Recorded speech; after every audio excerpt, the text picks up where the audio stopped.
Olá a todos os visitantes do canal do YouTube do Instituto Santo Atanásio.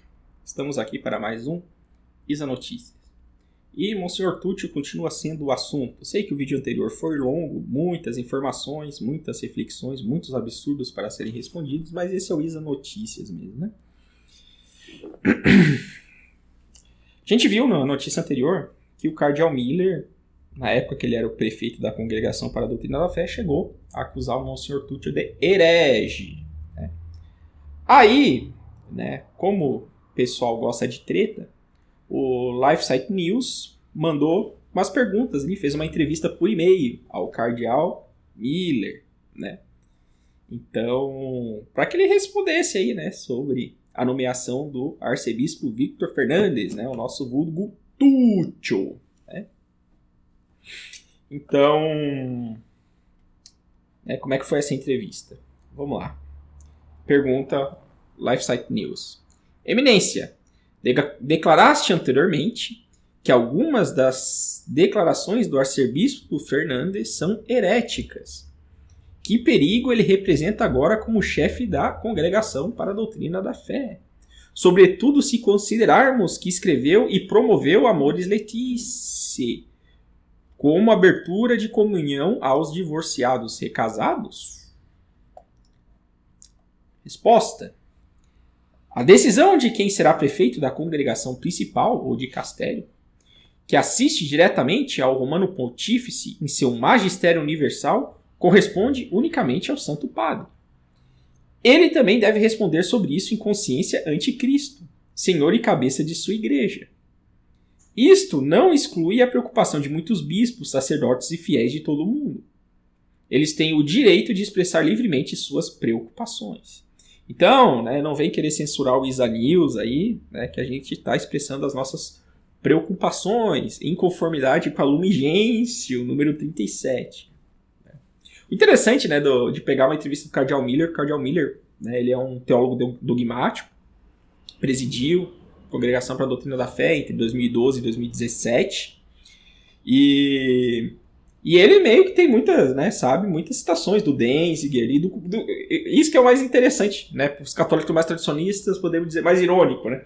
Ele vai usar o Concílio Vaticano II para responder muitas coisas, documentos do Concílio Vaticano II. O que só prova a minha tese, ninguém respeita o Concílio Vaticano II. Ou seja, né, o Cardeal Miller, muitas das coisas que ele vai falar, ele vai usar como referência o Concílio Vaticano II. E inclusive documentos problemáticos do Concílio Vaticano II, diga-se de passagem, mas assim, colocados num contexto muito interessante, mas só para mostrar que, tipo, esse negócio de que, não, eu sou um intérprete do Concílio Vaticano II, é tudo besteira. Vamos lá. A opinião do Monsenhor Manuel Fernandes, que eu critiquei anteriormente, de que qualquer diocese poderia tornar-se a sede do sucessor de Pedro, já foi qualificada diretamente pelos padres do Vaticano I como uma contradição herética contra a fé, revelada no segundo cânon da Constituição Pastor Eternus. Aí ele usou Denzinger, 3058. O conceito de que o Romano Pontífice tem potestade plena, suprema e universal sobre a Igreja, Lumen Gentium, 22, ou seja, a potestade plena, não tem a ver com o mando ilimitado dos potentados seculares, que se remete a um poder superior. A igreja, ou seja, o Papa não tem poder absoluto. A Igreja do Deus Trino tampouco necessita de uma nova fundação ou modernização, como se tivesse se tornado uma casa em ruínas e como se homens débeis pudessem superar o divino mestre construtor. Aqui parece que é uma... Como é que é? É uma alfinetada na doutrina do gradualismo. Né? Ela já está historicamente, a igreja, né, já está historicamente estabelecida em Cristo de uma vez para sempre e perfeitamente concebida em sua doutrina, constituição e liturgia no plano salvífico de Deus. Aqui, o senhor goste do Cardeal Miller ou não, aqui ele está falando como católico, né? Ou seja, no católico, ou seja, Cristo já fundou a sua igreja, né? Construiu a igreja não sobre a areia, mas sobre a rocha. O que os modernistas querem fazer? Não, vamos tirar ela da rocha firme e botar na areia, para que venha o sopro do mundo e afunde a igreja. E a igreja se torne areia. É isso que é a ideia dos modernistas. E eles acham que estão arrasando com isso.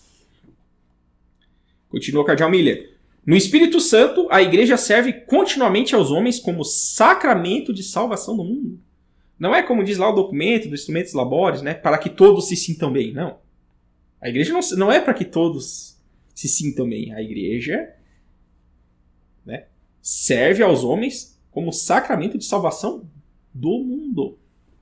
Sua doutrina não é um programa para ser melhorado e atualizado pelos homens, mas o testemunho fiel e completo da revelação escatológica de Deus em seu Filho encarnado, cheio de graça e verdade. João capítulo 1, versículo 14. Olha aí, olha que resposta católica. Né? Parece o oposto do que os modernistas dizem. Né? Não, veja bem. Né? A gente tem o ideal realmente é muito bonito, muito belo, mas putz, está muito difícil cumprir isso hoje. A tarefa do dicastério, a serviço do magistério pontifício, é mostrar como se fundamenta biblicamente a doutrina da fé, como se desenvolveu na história do dogma e como seu conteúdo é expressado de modo autorizado pelo magistério. Que engraçado, né? Não tem, como a gente viu na notícia anterior, não tem criatividade rupturista aqui. Né? Poxa.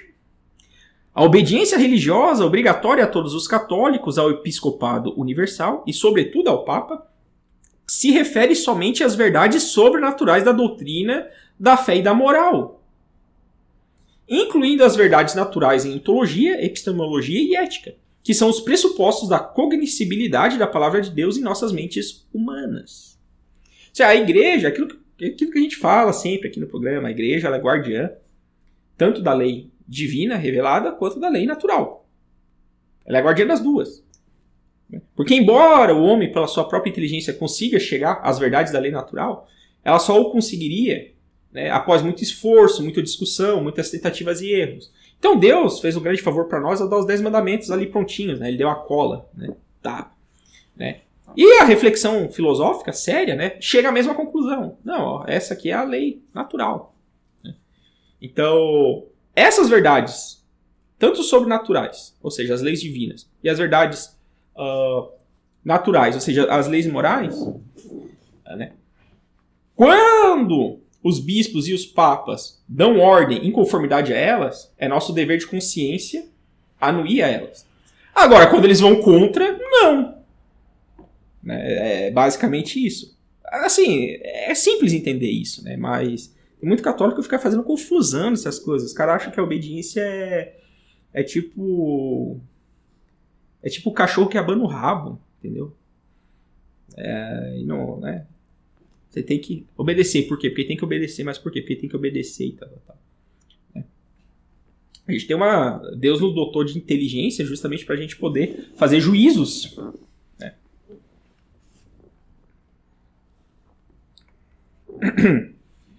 O Papa e os bispos não podem exigir obediência por suas opiniões privadas. E certamente não por doutrinas e ações que contradigam a revelação e a lei moral natural. Por que o Cardeal Miller está falando isso? Porque ele sabe que o Monsenhor Tucci vai vir com relativismo pró-LGBTQI, tal, né? E a gente viu que provavelmente isso vai acontecer. E quando isso acontecer, ele vai estar indo o quê? Contra a lei moral natural. Então, se ele está indo contra a lei moral natural, a gente tem que dizer, pô, Monsenhor Tucci, você tá de sacanagem com a gente. Não dá. Não dá para obedecer. Isto, né, que da obediência, né, em relação a opiniões que contradigam a revelação à lei natural, isto já foi declarado em 1875 pelos bispos alemães contra a má interpretação das doutrinas do Vaticano I pelo chanceler alemão Bismarck. O Papa Pio IX esteve expressamente de acordo com isto. O Papa e os bispos estão vinculados à Sagrada Escritura e à tradição apostólica, e de nenhum modo são fontes de revelação adicional ou de revelação que supostamente deva ajustar-se para estar de acordo com o atual estado da ciência. O Cardeal Miller sabe o que está em jogo, isso é interessante. Qual que é o argumento? O argumento é o seguinte. Não, veja, A ciência da psicologia, ela evoluiu. Depois de Freud, a questão da sexualidade ela mudou. Então parece que a doutrina católica tem que mudar, porque, né, a própria psicologia, né, mudou, então, né, a igreja tem que acompanhar, né, esse desenvolvimento e tal, e utiliza a psicanálise como escada, né, principalmente, né, como autoridade para fazer essa mudança. Só que a psicanálise é uma pseudociência, pô, não é ciência.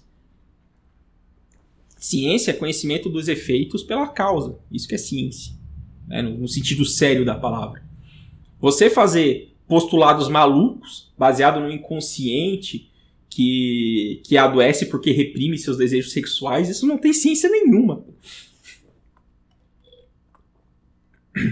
Aí ele vai fazer uma citação da Lumen Gentium. O Romano Pontífice e os bispos, por razão de seu ofício e da importância do assunto, trabalham zelosamente com os meios oportunos para investigar adequadamente e para propor uma maneira apta esta revelação, e não aceitam nenhuma nova revelação pública como pertencente ao divino depósito da fé. Por quê? Porque Deus não erra. Quem é o Senhor da ciência? Deus, porque Deus é o Criador, certo? Então, como é que a ciência vai contradizer a fé? A ciência nunca vai contradizer a fé. Esse é o ponto. O divino depósito fide, né? Ou seja, o depósito da fé, o divino depósito da fé, jamais vai contradizer as verdades da ciência. Ah, mas tu não falou que a psicanálise vai contra o depósito da fé? Então, a psicanálise está errada. É que a ciência moderna, tem que entender que a ciência moderna, ela abandonou a metafísica. Daí ela se tornou louca, né? O pessoal postula um monte de coisa e sai defendendo como se isso fosse... Né? E o homem moderno ele ainda tá inserindo em hegelianismo, ele acha que tudo que é novidade é mais correto do que é antigo. Né? Não é assim que funcionam as coisas. Esse afã por novidade, já falamos aqui no Isa Notícia, esse afã por novidade é uma doença assim que, meu Deus, o homem moderno tem que se curar desses afãs por novidade. Às vezes, quem tá com a razão... Não, às vezes não, a maioria das vezes quem tá com a razão são os mais velhos, não os jovens. Jovem só faz besteira, porque tem pouca experiência da vida, tem pouca ciência. Não conseguem ver muito, identificar, né, os efeitos pelas causas. Né? Eles simplesmente causam e não sabem onde é que vai dar. Agora, os mais velhos não, eles já têm uma certa experiência de vida, então eles já conseguem ter uma certa noção de se eu fizer isso, para onde é que eu vou parar. E a tradição não é somente isso, né? Não podemos pegar aquele argumento do Igor do Flow. Não, ela é a instituição mais antiga. Então, como ela é mais antiga, ela viu muitas coisas. Então, como ela viu muitas coisas, ela é a mais sábia. Tem esse aspecto histórico, claro, né? Que faz a igreja ser sábia. Mas, sobretudo, a igreja é sábia porque ela recebeu a revelação e a indefectibilidade de Deus. Porque ela tem o seu aspecto divino. É isso. Então, não dá para reduzir a igreja só ao seu aspecto histórico. Bom, segunda pergunta. O arcebispo Fernandes também defendeu que as relações sexuais entre casais coabitantes nem sempre são pecaminosas. Que perigo há de ele manter tal postura na congregação para a doutrina da fé?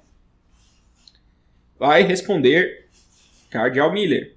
Invocando a vontade original do Criador, o próprio Jesus qualificou o divórcio e as segundas núpcias de adultério em suas discussões com os fariseus de coração duro, que usavam como argumento a realidade da vida de seus contemporâneos e a incapacidade de cumprir os mandamentos de Deus.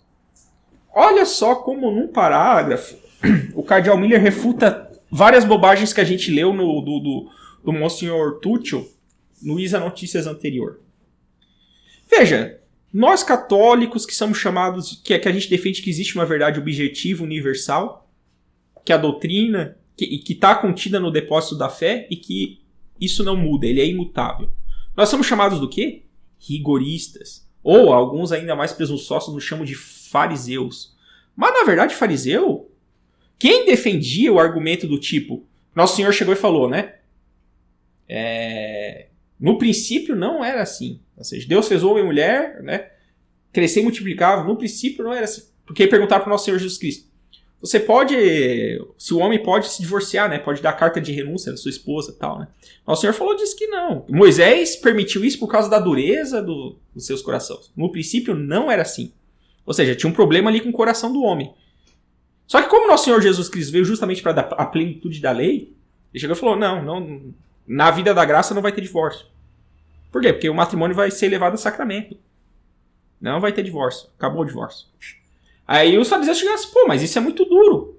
Se for assim, é melhor o homem não casar. Foi isso que eles falaram. Ou seja, pô, é muito difícil. É um belo ideal, mas é muito difícil. O gradualismo do Monsenhor Túcio aí, ó, sendo refutado.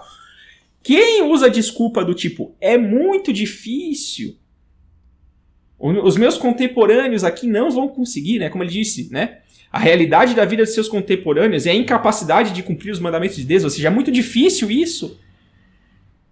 Mas todo mundo faz. Olha o mundo moderno, né? Todo mundo se divorcia. Como é que você vai defender a indissolubilidade? Né? Isso é o argumento do fariseu. Esse é o argumento do fariseu. O fariseu se faz de bonzinho, mas ele que tem um coração duro e quer defender uma vida mais mole. Só que qual é o problema dessa vida mais mole? Ela é pecaminosa. Esse é o problema, pô. Então, essa discussão que está tendo hoje, de divorciado, recasado, poder comungar, não sei o quê, já tinha desde o início. E quem estava a favor da comunhão de divorciados, recasados, digamos, comungarem, né, se for atualizar a questão, né, se fosse trazer para os dias de hoje, é os fariseus. Os fariseus que faziam o papel de, não, afrouxa aí a lei. Muito boa a sacada do cardeal Miller aqui. Todo pecado, vai continuar o cardeal Miller, todo pecado grave nos exclui do reino de Deus, enquanto não nos arrependamos dele e peçamos perdão. 1 Coríntios, capítulo 6, versículo 10.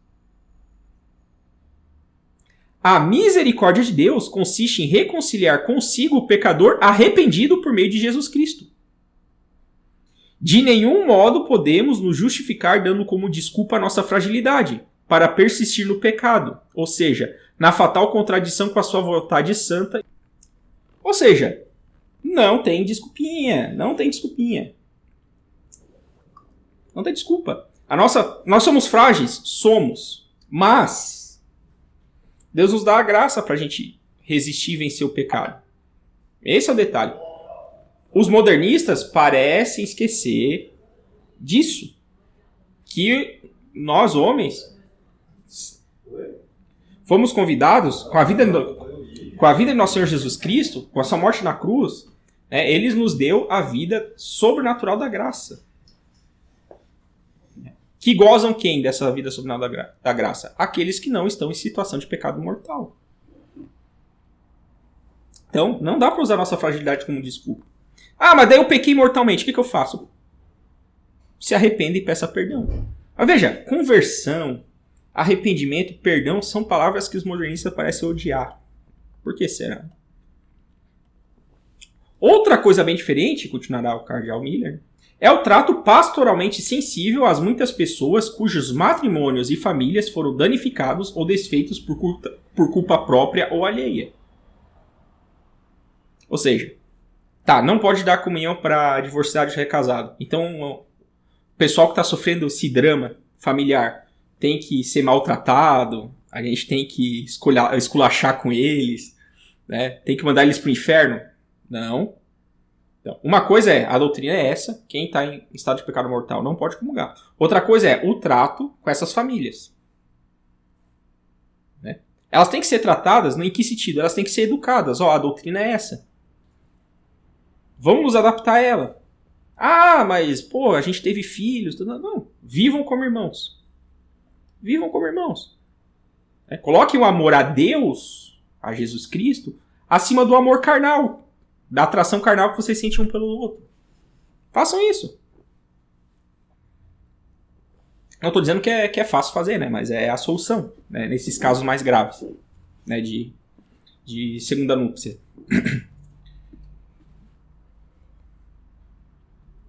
Aí vai continuar o cardeal Miller. No entanto, a igreja não tem autoridade para relativizar as verdades reveladas sobre a unidade no matrimônio, monogamia, sua indissolubilidade e sua fecundidade, aceitação dos filhos como dom de Deus. O bom cuidado pastoral se fundamenta numa boa dogmática, porque só uma árvore com raízes sãs é a que pode produzir bons frutos. É perfeito. Tá aqui o coração, né? O bom cuidado pastoral se fundamenta numa boa dogmática. É dogmática. A verdade. O bom cuidado pastoral tem que estar fundamentado na boa verdade. Não no relativismo. Não no gradualismo. Não na ruptura criativa.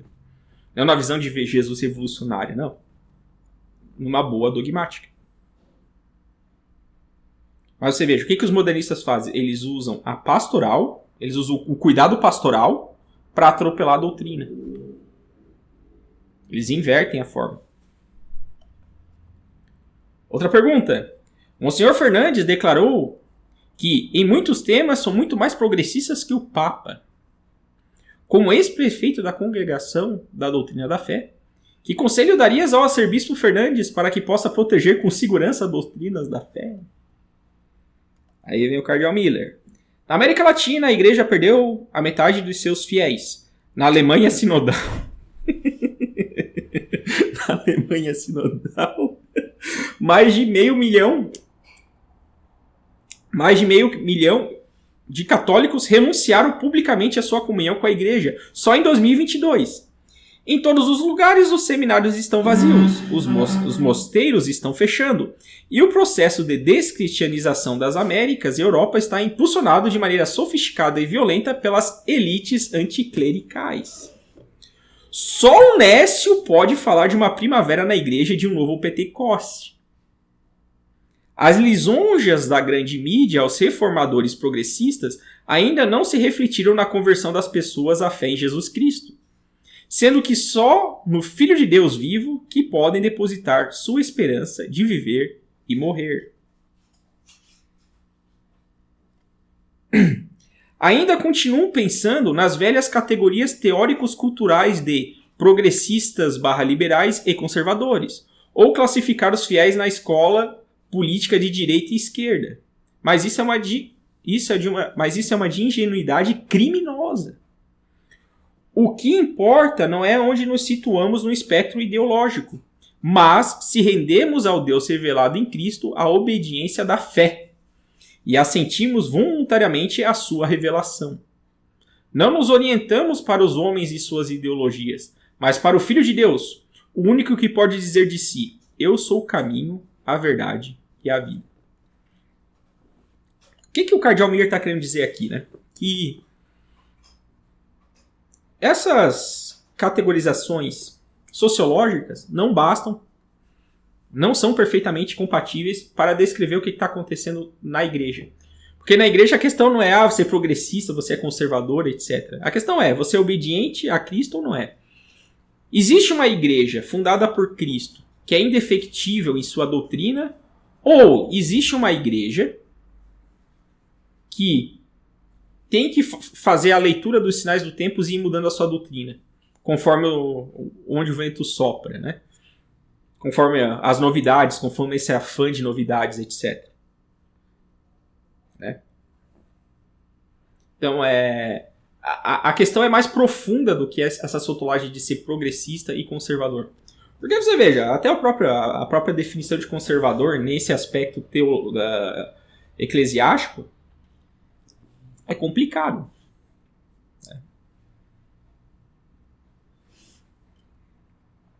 Mas vamos lá. Ele vai continuar. É duvidoso que o meu conselho seja desejável aos destinatários. Por que será, né? Por que será que o Papa Francisco e o Monsenhor Túcio não iriam gostar do conselho do cardeal Miller, né? Quanto à doutrina da igreja sobre a fé verdadeira e salvífica, e o que o prefeito e seu dicastério estão obrigados a fazer à luz do magistério universal do Romano Pontífice, preferimos deixar as palavras dos padres do Concílio Vaticano II. Né? Ó a ironia. Ele vai usar o Concílio Vaticano II para dar no dedo dos dois. Né? Mas vamos lá. Dei Verbum 5. Dei Verbum, parágrafo 5. O que está dizendo? Para professar esta fé, são necessários a prévia e concomitante ajuda da graça divina e os interiores auxílios do Espírito Santo, o qual move e converte a Deus o coração, abre os olhos do entendimento e dá a todos a sua suavidade em aceitar e crer a verdade. Para que a compreensão da revelação seja sempre mais profunda, o mesmo Espírito Santo aperfeiçoa sem cessar a fé mediante seus dons. E essa citação da Dei Verbum, ela está correta, ela condiz com a tradição da igreja. É isso mesmo. É do Concílio Vaticano II, mas esse parágrafo aqui está correto, é isso. Para a gente professar a fé católica integralmente e não ser herege, a gente precisa da graça divina. Só que não se desespere. A graça divina não é uma coisa assim, que difícil. Não, Deus quer dar essa graça para todo mundo. Só que a gente tem que cooperar com ela. Se a gente se obstina no erro, se a gente se obstina na promoção, né, LGBTQI em vez de na fé, se a gente se obstina nesses erros mundanos, se a gente quer vender a igreja ao mundo, né, até às vezes por menos de 30 moedas de prata, se você quer fazer isso, meu amigo, não vai dar. Né? Assim, em resumo, né, o que parece que o Cardeal Miller está querendo dizer é o seguinte: olha, se você coloca um herege para cuidar do dicastério que tem como função salvaguardar e proteger a integridade da fé, né, ele vai torturar a integridade da fé para dizer que a ortodoxia da fé agora é heresia. E quem chegar, e voltamos porque a gente falou do Stefano Fontana no vídeo anterior, e se nós, católicos rigoristas, né, chegar e dizer, você está errado, não é isso que o magistério da igreja ensina, nós que somos os fariseus. Mas calma, acusação vã. Como disse o Cardeal Miller, a conversa mole de dizer, poxa, né, essa lei é muito difícil, ela é muito dura, a maioria das pessoas não cumpre ela, é o argumento dos fariseus, e não os argumentos dos filhos de Deus. Seria isso que teríamos para hoje. Viva Cristo Rei!